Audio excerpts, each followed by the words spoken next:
The NFL Combine is over, which means more mock drafts for all of us. My name is Tyler, here with my brother Ryan, and today we are doing a live mock draft for the Atlanta Falcons. Now, what do I mean by live?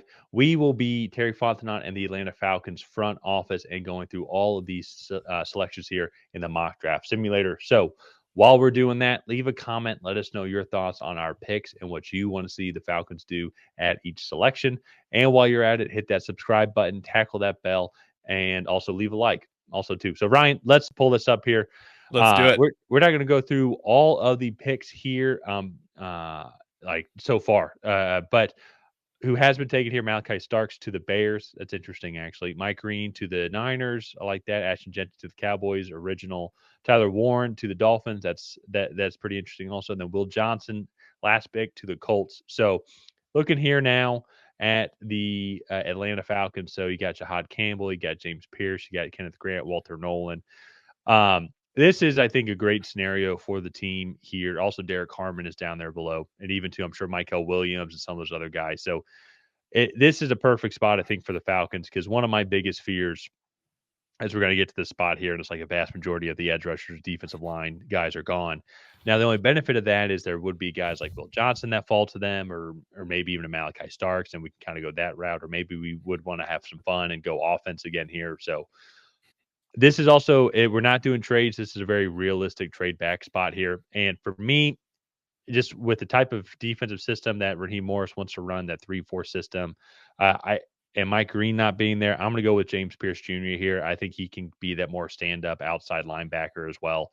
Even if they re-sign Matt Judon, then him and Arnold Bichetti can rotate, or he can be that guy that can work his way in and hopefully develop to be that next guy. And so, what's interesting then here as well, several good other defensive interior guys that they have available. I was hoping that maybe there would be like a strong safety like Nick Armandwari, but he's been rising up draft boards. He potentially could be a late first round pick He went right overall. before. Ah, shucks, those darn Colts. That would be the guy I think I would really find interesting here. Let's see who else. Camp Scadaboo. That would be fun. No, I'm just joking.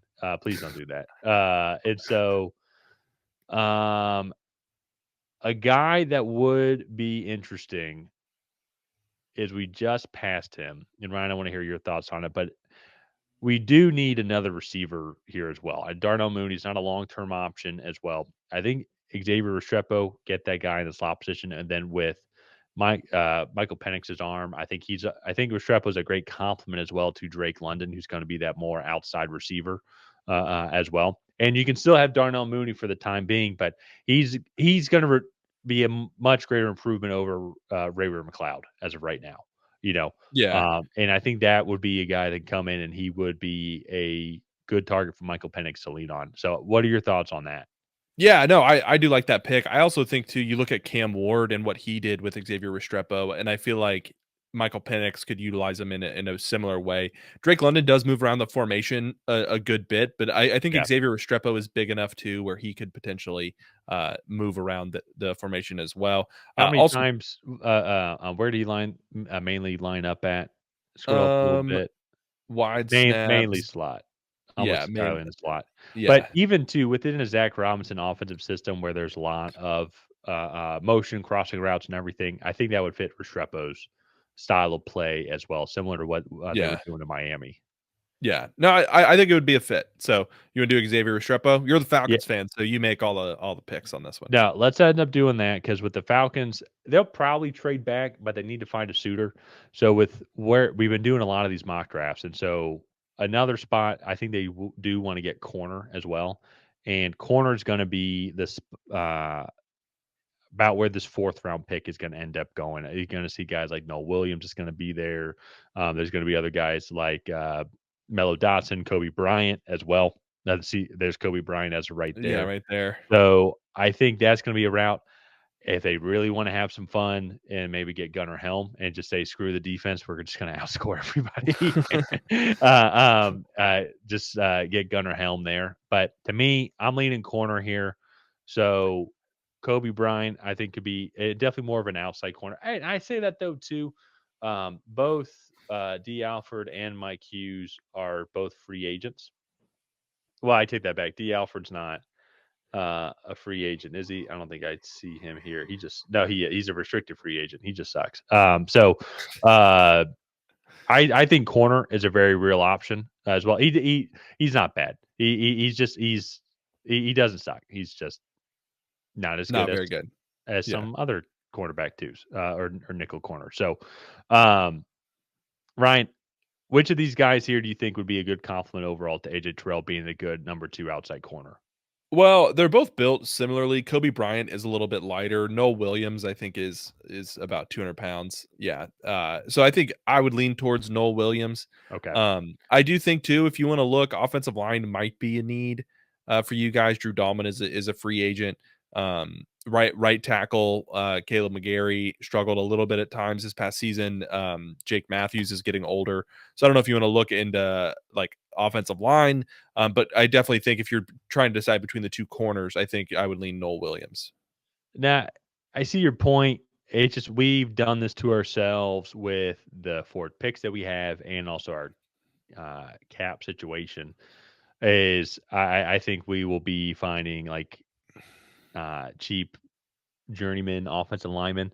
And I think going no Williams here because I think another thing too, Clark Phillips is he's probably more traditionally going to be a nickel corner. They have him as like the backup to Mike Hughes on the outside.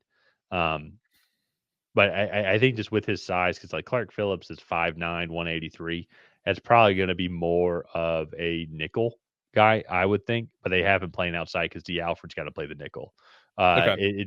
And so I would think focusing more on that outside corner and go and get a guy like Noah Williams. Okay. No, I like that pick. I do think, yeah, you have that. Jesse Bates, I think, is a really good safety there as well. Free Well, I don't think safety. Jesse Bates is a really good safety. Yeah, So yeah. I think that's And we have guys like DeMarco Helms as well, who unfortunately I think he actually got hurt, which was kind of one of the issues. Yeah, he didn't play at all. He got hurt in training camp or in the preseason. So I think that he's going to come back. He's going to replace Justin Simmons, or they're going to have something similar to what Jesse Bates and Justin Simmons had last year. And so our next pick isn't until like one of the last picks of the draft in the 7th round. So I have to kind of see who all is available here. Screw it. you want to Let's draft go. a quarterback for when Michael Penix retires. Absolutely. No, let's actually, in all seriousness, one, I'm an IU fan in general. So, but I think a guy like Jalen Walker would help out in this linebacking room. So I do agree with the PFF, like saying our needs, like we need receiver, edge rusher, linebacker, and corner. And so with these 4 picks, we addressed them there. And I think we did as best value as we could going James Pierce Jr., who's going to contribute immediately. Xavier Restrepo, who's going to contribute immediately. Noel Williams is probably going to contribute immediately. And who knows? I mean, I really like Troy Hey. Anderson, but he gets hurt a lot, so maybe Jalen Walker can come in as well. They'll probably re-sign Nate Landman again to a Mhm. league minimum type deal, something similar. But all things considered, if you're a Falcons fan and you just got 4 picks, I would like this. Honestly, actually, all things considered, of all the PFF drafts that we've done, this is our only A we've gotten so far. Yeah. This is the highest grade we've gotten by a large margin, I by think, on I think by several letters, if I'm being yeah. completely honest. Yeah, yeah. So, no, I mean, I think too the Falcons are in a little bit of a tough situation this offseason. Not nearly as bad as some other teams, I feel like, but I think kind of going forward, you make these 4 picks. Just if you can trade back at 15 and still get like a Michael Williams or even like if you go Donovan Ezaraku even later in the first, I feel like that would be still good value there as well. And so I do like uh the idea of trading back, but I think if you get stuck at 15 and you can't really pull the maximum value out of that pick, I feel like this is a good way to go. I agree.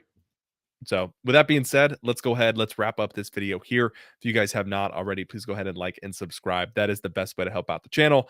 While you're down there, leave a comment on what you thought of this Falcons 7-round mock draft. Did you love it? Did you hate it? What would you have done differently? Other than that, we will see you guys next time.